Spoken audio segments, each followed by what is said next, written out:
Ada pepatah yang mengatakan, tak kenal maka tak sayang. Ingat, saya tidak setuju karena saya tidak kenal kalian, tapi memiliki rasa sayang. Assalamualaikum warahmatullahi wabarakatuh. Perkenalkan, saya Nur Fadila Apriliani, NPM 19 10010 dari kelas 1 mata kuliah Filsafat Hukum. Di sini saya akan mempresentasikan hasil dari rangkuman 3 sumber yang telah diberikan oleh dosen filsafat hukum, yaitu Bapak Muhammad Alfi Pratama. Ingat, di sini saya akan mempresentasikan mengenai filsafat hukum, bukan mengenai janji-janji manis si dia. Baik, selanjutnya kita masuk ke presentasi pertama mengenai pengantar tentang filsafat hukum. Secara etimologi, kata filsafat itu berasal dari bahasa Yunani, yaitu philosophia. Philo atau philien berarti cinta, sophia berarti kebijaksanaan.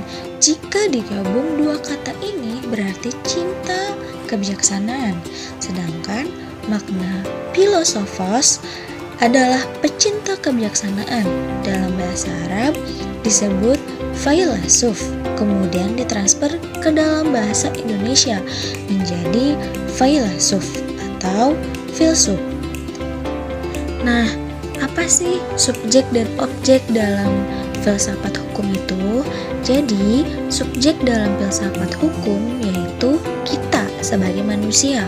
Karena pada dasarnya manusia merupakan makhluk yang haus akan keingintahuan terhadap suatu hal yang pada akhirnya mengharapkan suatu hasil yang didapati, yakni pengetahuan.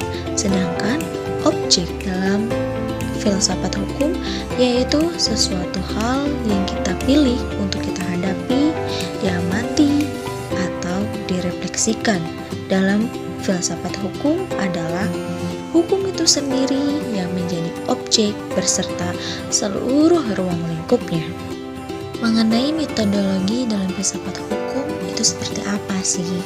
Nah, metodologi dalam filsafat hukum merupakan bagaimana cara kita dalam menghadapi hal yang akan kita amati atau yang akan kita refleksikan. Metodologi di sini memiliki fungsi untuk menghubungkan antara subjek dan objek yang telah kita bahas pada sebelumnya.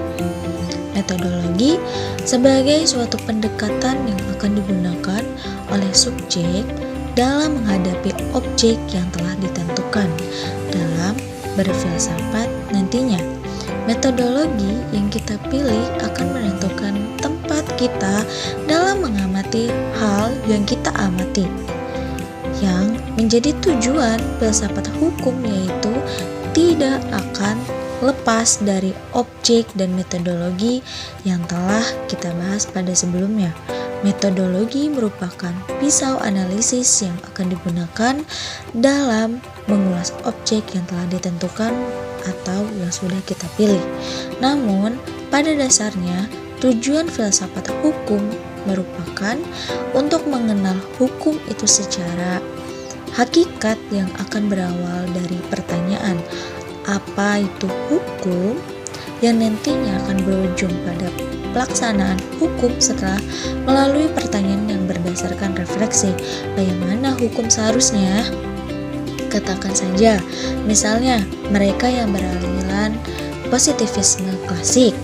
Hukum merupakan apa yang tertulis dalam buku seperti undang-undang atau legis yang dibuat oleh penguasa yang berdaulat di mana akan diterapkan pada masyarakat yang memiliki sifat memaksa yang apabila ditentang akan dijatuhi sanksi. Letak filsafat hukum itu sendiri di dalam hukum yang berkedudukan pada filsafat hukum berada di tempat yang paling tertinggi. Hukum filsafat muncul apabila ilmu itu telah berhenti bekerja. Tidak heran bukan jika mereka menyatakan bahwa filsafat hukum merupakan induk dari segala ilmu. Semua diawali dengan filsafat dan diakhiri oleh filsafat. Baik, selanjutnya mengenai aliran-aliran pada filsafat hukum. Tiap-tiap aliran hukum yang berkembang dalam filsafat hukum memiliki tesis yang berbeda satu dengan yang lain dan berimplikasi pada perbedaan metodologisnya. Tesis aliran hukum alam merupakan tesis dari moralitas dan normativitas. Hukum alam menyatukan antara hukum dan moral, tetapi memisahkan antara hukum dengan fakta. Metodologi penelitian menurut hukum alam itu bersifat doktrinal, deduktif dengan lingkup yang sangat universal.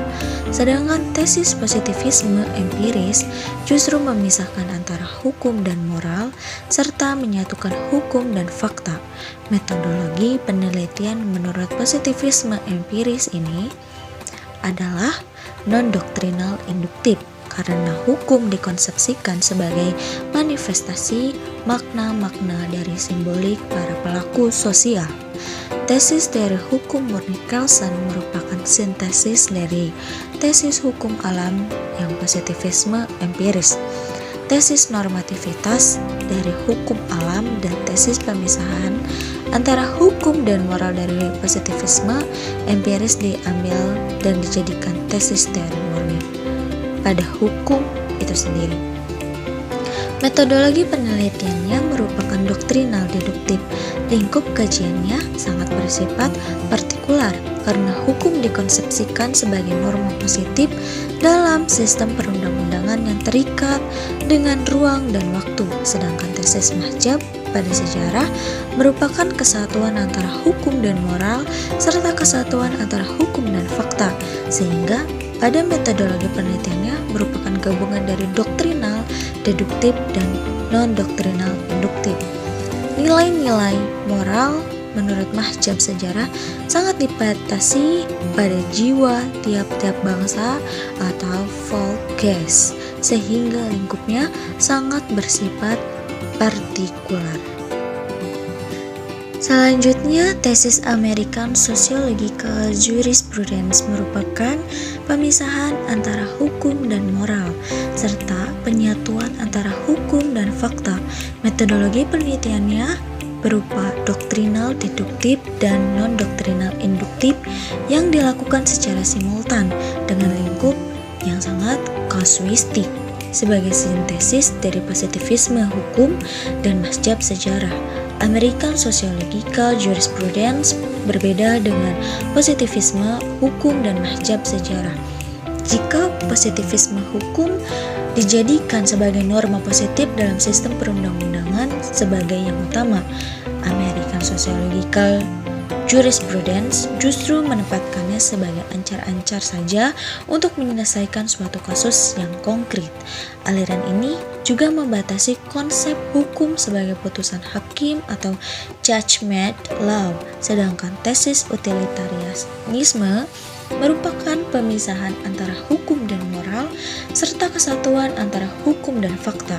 Konsep dari hukum menurut aliran utilitarianisme sama dengan konsep hukum menurut teori hukum murni, yaitu norma positif dalam sistem perundang-undangan.